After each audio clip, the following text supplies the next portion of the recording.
What's good, people? Most of you have probably heard of the Queen of Crime, Agatha Christie, and today I'm going to recommend one of her most well-known masterpieces, And Then There Were None. And Then There Were None is set on an average day in 1930s England.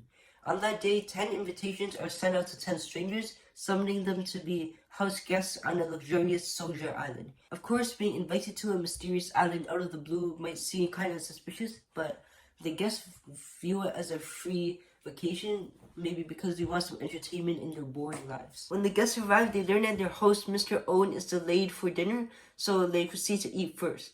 The only thing notable is they find a childish poem called 10 Little Indians framed on all of the walls. But after dinner, that's when the first move is made.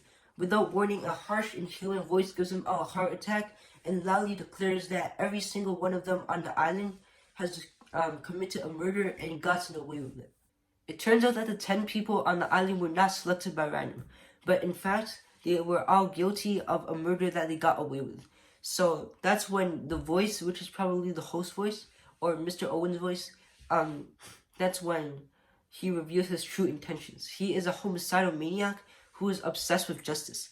And since these 10 people escaped justice, they all have to die on the soldier island. This stirs the guests into panic and horror, especially when immediately after that, the guests start dying off one by one, their fate determined by the poem they saw earlier, 10 Little Indians. As the deaths increase, the guests realize that the murders could not have been done without the murderer being on the island himself. But since they searched the island head to toe, they realize that the murderer can only be one of the guests. This leads to much more panic, paranoia, and distress as the guests try and figure out who the killer is amongst them, while simultaneously trying to keep themselves alive. And Then There Were None, if you think deeper, is a psychological study of how far will we go to preserve ourselves when fear takes complete control of us.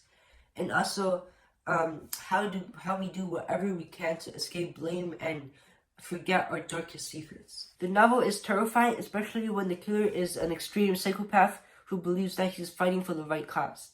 And Then There Were None just haunts me every time I read it. Definitely, this is a 5-star.